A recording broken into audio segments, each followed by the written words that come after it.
Positive factors को लेकर, तो अभी क्या इश्यूज रहा जो इसको आप डिसॉल्व करने जा रहे हैं? देखिए, आज की जो हमारी प्रेस वार्ता है उसमें हमारे चेयरमैन श्री रघुबीर सिंह जी और हमारे चीफ पैटर्न राजेंद्र सिंह जी और हमारे साथ में हमारे राजेश सिंह जी जो फाउंडर मेंबर हैं, और हमारे साथ में जो मेरे दाईं तरफ खड़े हैं हमारे रंजीत सिंह जी, ये भी फाउंडर मेंबर हैं। ये जो 4 परमानेंट हमारे युवा राजपूत सभा के मेंबर्स हैं, ये इनका कलेक्टिव डिसीज़न है जिसमें ये पिछले कई दिनों से ये डिस्कशंस चल रही थी कि जो हमारी प्रोग्राम और पॉलिसीज़ हैं उस पर डिस्कशंस चल रही थी। हमारी सभा में जो पिछले कुछ महीने पहले जो आपने उठापटक देखी, और पिछले 1-2 साल में आप जो ये चीज़ें देख रहे हैं कि किस तरह से, जैसे हम पिछले 12 साल 15 साल पहले से हमारा एक ही प्रेसिडेंट होता था, पिछले एक ही रैली निकलती थी महाराजा हरि सिंह जी के जन्म दिवस पर, किस तरह से युवा राजपूत सभा ने राजेंद्र सिंह जी की अध्यक्षता के अंदर ये महाराजा हरि सिंह जी की छुट्टी को डिक्लेयर ली, किस तरह से हमने तमाम उन जम्मू के मुद्दों पर लड़ाई की, आपके सब सामने है। लेकिन पिछले कुछ 1 साल के अंदर ऐसा क्या हो गया कि हमारी बरादरी के अंदर 2-2 रैलीज निकल रही हैं महाराजा हरि सिंह जी के जन्म दिवस पर। इस साल 2-2 प्रेसिडेंट बन गए। तो ये बड़ी ही शर्मनाक बात है कि जिस युवा राजपूत सभा पर पूरी दुनिया मान करती है, जम्मू का एक डोगरा मान करता है, तो हमारे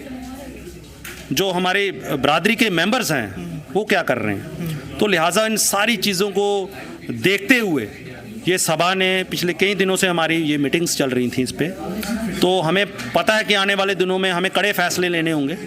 उससे पहले हमने ये एक फ़ैसला लिया है कि सबसे पहले तो हमें जो हमारी कोर कमेटी है जो अलग अलग हिस्सों में बढ़ चुकी है, तो उसको हम नज़रअंदाज नहीं कर सकते। तो सबसे पहले चेयरमैन साहब ने आज एक कड़ा फैसला लेते हुए पूरी कोर कमेटी को डिसॉल्व किया है, और साथ में एक और डिसीज़न लिया है जिसमें उन्होंने प्रेसिडेंट को बोला है कि जिस तरह से पहले 10-12 साल पहले प्रेसिडेंट ही सुप्रीम हमारी बॉडी का सुप्रीम हेड होता था, उसी का बयान जो है मीडिया में जाता था। लेकिन अब आप देख रहे हैं कि कुछ सालों के अंदर जिसका मन करता है वो मीडिया में अपने आप को बयान दे देता है, कुछ पॉजिटिव देते हैं, कुछ नेगेटिव देते हैं। इन तमाम चीज़ों को देखते हुए आज ये हम कड़े फैसले लिए गए हैं कि कोई भी जो सभा के रिलेटेड जो कोई भी मुद्दा होगा, युवा राजपूत सभा का सिर्फ और सिर्फ प्रेसिडेंट ही भी मीडिया के सामने आएगा। और अगर कोई इंटेंशनली मीडिया में आता है, जहाँ कोई अपना फेसबुक पर अपना बयान देता है कि मैं युवा राजपूत सभा का फलाना मेंबर होने के नाते मैं ये करने जा रहा हूँ या मैं ये करूँगा, वो उसका बल्कि उस पर कड़ी से कड़ी कार्रवाई होगी सभा की तरफ से। वो उसको हो सकता है कि आजीवन उसको सभा की सदस्यता से बर्खास्त भी किया जा सकता है। ठीक है, हम देख रहे हैं कि बड़ी सारी और भी सभाएं हैं यहाँ पर जम्मू में, और वो सभी अपनी कम्युनिटी के वेलफेयर के लिए काम करती हैं। राजपूत सभा ने नो डाउट बहुत काम किए हैं, इवन कि बाकी ओवरऑल जम्मू की जनसंख्या है जो है, पॉपुलेशन है, उनके लिए काम किए हैं। लेकिन पिछले 2 टेन्योर से हम देख रहे हैं, जब से राजेंद्र सिंह हैप्पी प्रेसिडेंट बने थे, उसके बाद से ही कई सारे विवादों में युवा राजपूत सभा रही भी। हालांकि काम भी बहुत आप लोगों ने किए। आपको लगता है कि उन 2 सालों में ही युवा राजपूत सभा में जो बिखराव देखने को आया, या फिर चीज़ें नेगेटिविटी जो फैली, या फिर हम देख रहे हैं कि आए दिन जो है हर कोई युवा राजपूत सभा के बैनर के ऊपर खुद को प्रेजेंट करके अपनी बात रख देता है, उसमें चाहे युवा राजपूत सभा इन्वॉल्व हो ना हो, उसका नुकसान भी युवा राजपूत सभा को सीधा सीधा उठाना पड़ा है? देखिए, ये जितनी भी आपने बातें की, हम आपकी सारी बातों की तायद करते हैं। यही चीज़ें हम सारी देख सुनकर पढ़कर इन चीज़ों पर ये आज हमने फैसला किया है कि जो भी है, अगर हमारी सभा कहीं डायरेक्शन लेस हो रही है, जिसका मन करता है वो मीडिया में आकर कोई ना कोई दिन बयान दे देता अपनी मर्जी से। तो इन तमाम चीज़ों को देखते हुए तभी हमने इस चीज़ पे लगाम लगाने की कोशिश की है, और पूरी सभा का यूनानिमस एक फैसला है कि जो भी होगा आज के बाद बंद कमरे के अंदर हमारे फैसले होंगे। जब फैसला हो जाएगा उसके बाद ही हम मीडिया के सामने आएंगे, और सिर्फ प्रेसिडेंट। बहुत दफ़ा हमने ये भी देखा कि आपकी मीटिंग्स चल रही होती हैं, इंटरनल मीटिंग्स चल रही होती हैं, लेकिन उसकी बातें जो है तुरंत वहीं से ही अंदर से लीक हो रही होती हैं। तो आप लोगों को उसको भी वॉच रखना बहुत ज़्यादा ज़रूरी है। यही चीज़ें हैं ना, तमाम चीज़ों को देखते हुए इन चीज़ों पर फैसले लिए गए हैं कि हमारे कुछ जो कोर कमेटी मेंबर्स हैं, कईयों की 55 एज हो गई है, कईयों की 60 ईयर्स एज हो गई है, कई 60 प्लस हो गए हैं। तो हमें लगता है कि ये युवा राजपूत सभा है, नौजवानों की सभा है, तो यहाँ पे यंग फेसेस होने चाहिए, यंग माइंड्स होने चाहिए। तो अगर यंग फेसेस, यंग माइंड्स काम करेंगे तो वो हमेशा दिमाग के साथ ही काम करेंगे, और यंग जो नौजवान होता है, जो यंग ब्लड होता है, उसमें काम करने की एक क्वालिटी होती है, वो अच्छा डिलीवर करने की कोशिश करता है। तो जो एक 60 प्लस का हो जाएगा, जिसके घुटने काम नहीं करेंगे, वो सभा में क्या करेगा? कल पुलिस ही कहीं लाठी चार्ज कर दे तो पहले हम एडमिनिस्ट्रेशन के साथ लड़ाई करेंगे या पहले हम उन लोगों को उठा के रखेंगे? तो तमाम बड़ी सारी चीज़ें हैं, मैं आपको बताना नहीं चाहता, बड़ी सारी चीज़ें हैं जिसमें हमने ये देखा है, पूरा सोच समझ कर ये अब फैसला लिया है हमारे चेयरमैन साहब ने कि जो भी है प्रेसिडेंट ही सुप्रीम।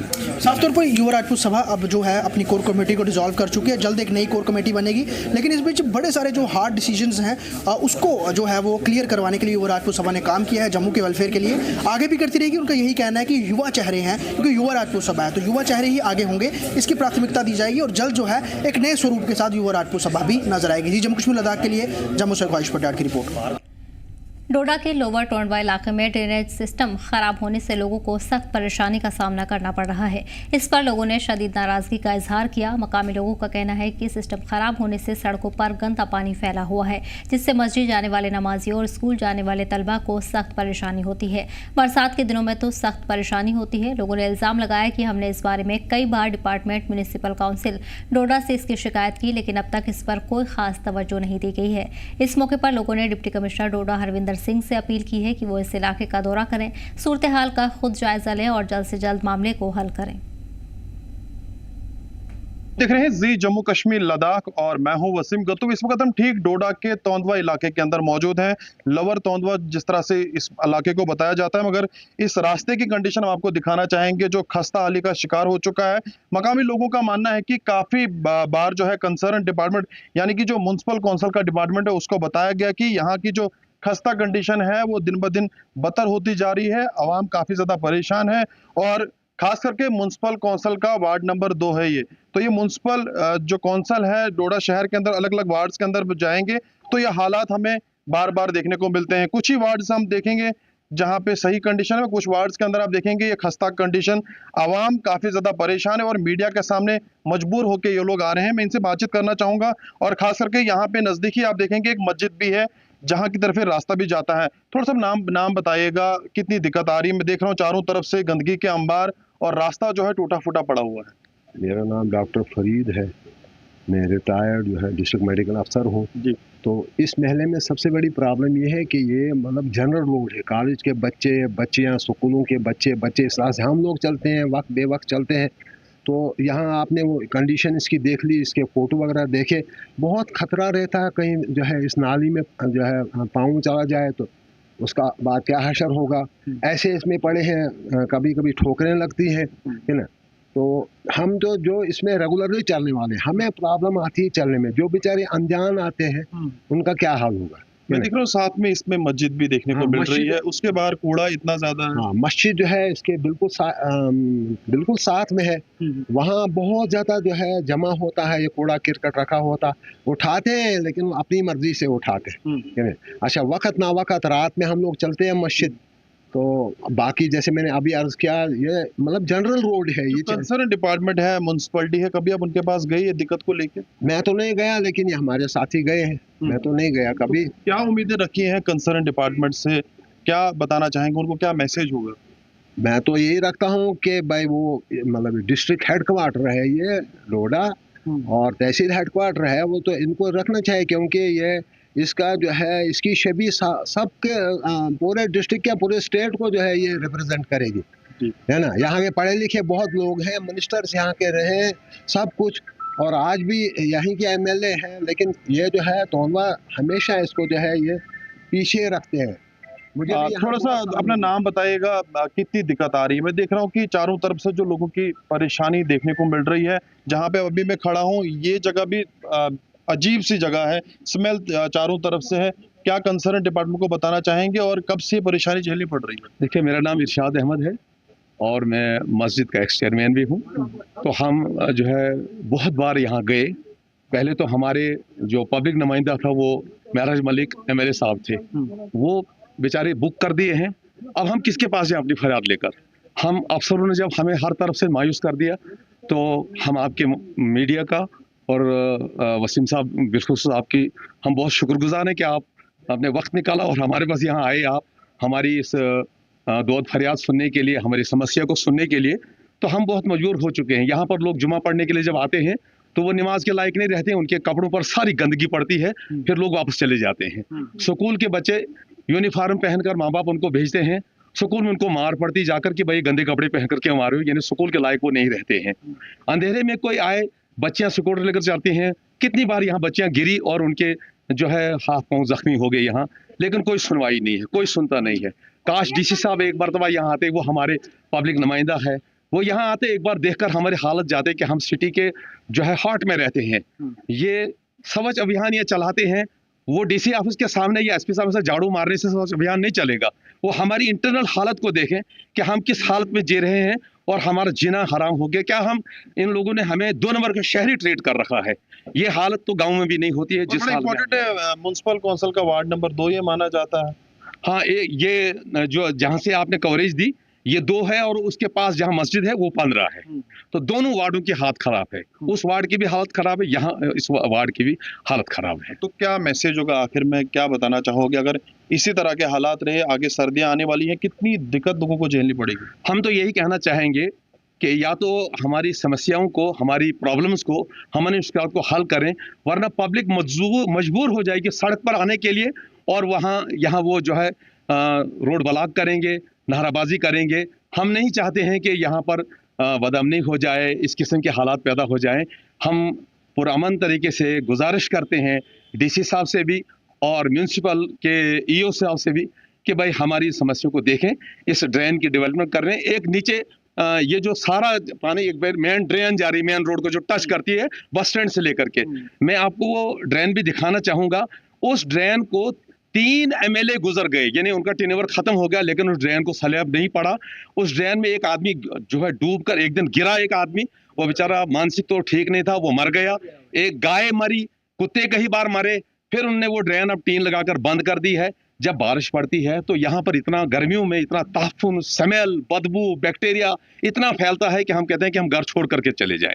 आखिर में क्या बताना चाहोगे? आप भी इसी इलाके के एक बुजुर्ग हैं। मेरा नाम सदरुद्दीन है, मैं यहीं पे पास में रहता हूँ। सर, अफसोस इस चीज़ का है कि वो जिसका ये जिक्र कर रहे हैं 20 मीटर का रकबा है, लेकिन 20 सालों में उसको कवर नहीं हो पाया। ओपन, एक बिल्कुल ओपन है। ये जो है आपका 50 मीटर भी ये रास्ता नहीं होगा। 5 साल से ऐसे खड़ा पड़ा हुआ है, तोड़ा है, इसको टाइल लगी हुई थी, बनाने के नाम पे टाइल उठाई, लेकिन दोबारा वो भी नहीं जुड़े और नई भी नहीं लगी। तो इतनी मुश्किलात हैं। बाइक वाला बाइक लेके नहीं जा सकता है, पैदल वाले को चलना मुश्किल है। स्कूल के लड़के, यहाँ साथ में ही बस अड्डा चल रहा है, कितने ही लोग अड्डे की तरफ जाते हैं, आते हैं सामान लेकर, लेकिन इतना मुश्किल है। हम तो यही कहेंगे कि ये एक करीब तरीन जगह है।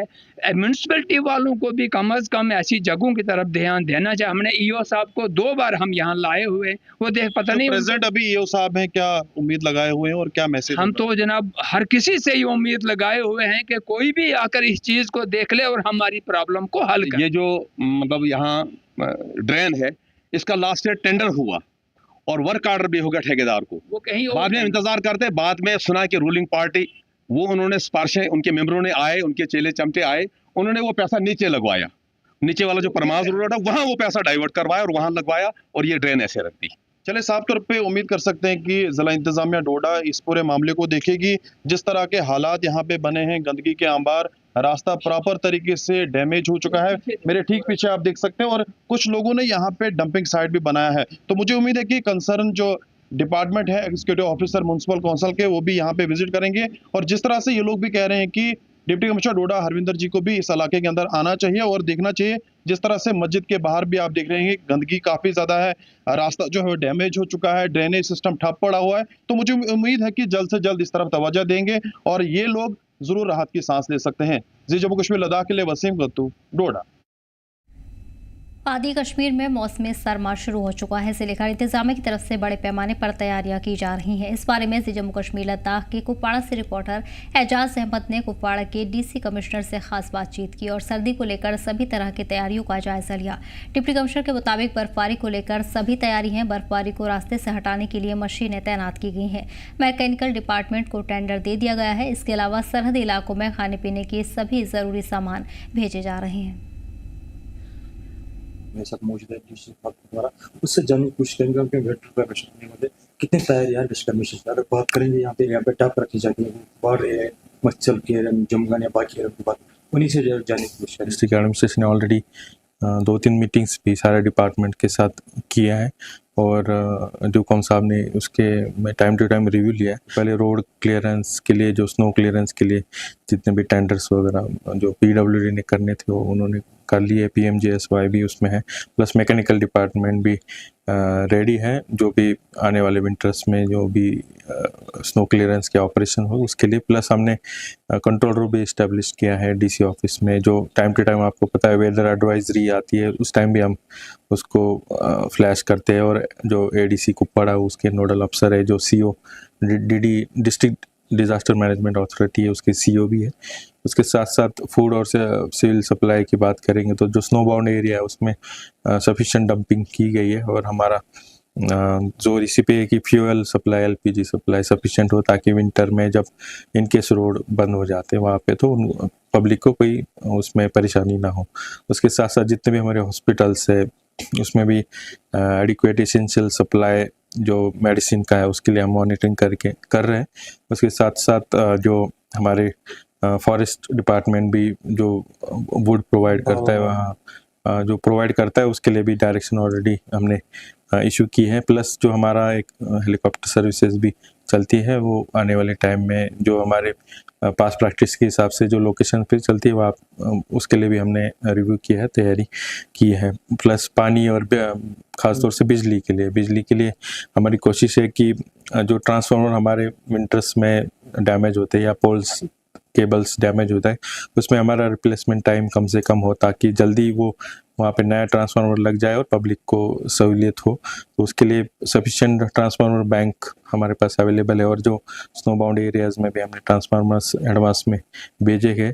उसके साथ साथ ट्रांसफार्मर ऑयल हो गया, केबल और पोल्स का भी सफिशिएंट स्टॉकिंग है। डिस्ट्रिक्ट कैपिक्स में भी हमने कुछ नए ट्रांसफार्मर हम उसमें ख़रीदे हैं, वो भी हमारे स्टॉक में ऐड हो जाएंगे। और पानी के लिए भी हमने डायरेक्शन ऑलरेडी इशू की है कि जहाँ जल जीवन की स्कीम फंक्शनल है और जो पुरानी स्कीम भी चल रही है उसको रिव्यू किया जाए डिपार्टमेंट की तरफ से, वो मॉनिटरिंग करें ताकि विंटर्स में कोई उसमें ड्रिंकिंग वाटर के हिसाब से पब्लिक को भी परेशानी नहीं हो। और इन केस कुछ इशू आया तो टैंकर सर्विस के लिए भी ओवरऑल अगर कहेंगे कि जो भी हम सब स्नो बाउंड एरियाज खासकर हिमाचल केरल में वहाँ पे 6 महीने के लिए ऑलरेडी राशन टॉप की कोई परेशानी नहीं। हाँ, जो एज पर पास प्रैक्टिस होता है डंपिंग वो सारा कंप्लीट किया है और बाकी एरियाज़ का भी कंप्लीट हो रहा है। और लगता है कि आने वाले विंटर्स में बहुत अच्छा प्रिपरेशन एडमिनिस्ट्रेशन की तरफ से हुआ है। और पिछले जो प्रिपरेशन पिछले सालों में या जो भी हमारा रिस्पांस रहा है उससे हमारी कोशिश रहेगी और बेहतर हम रिस्पांस दे पाए। बिजली का ज़्यादातर इसमें जब आँख मचोली होती है खासकर मौसमी सरमा तो सवाल इसका वो मैंने डिटेल में आपको बता दिया ऑलरेडी, ट्रांसफार्मर का स्टॉकिंग और केबल्स के बारे में। और उनका भी एक कंट्रोल रूम रहेगा और उनके जो क्विक एक्शन टीम्स रहेंगी PDD की, ताकि जहाँ पे भी फॉल्ट्स आए और जहाँ पे भी कुछ डैमेज हो जाए तो उसको तुरंत उसको रिप्लेस किया जाए। फिलहाल इस बुलेटिन में इतना ही। हमें दीजिए इजाज़त। एक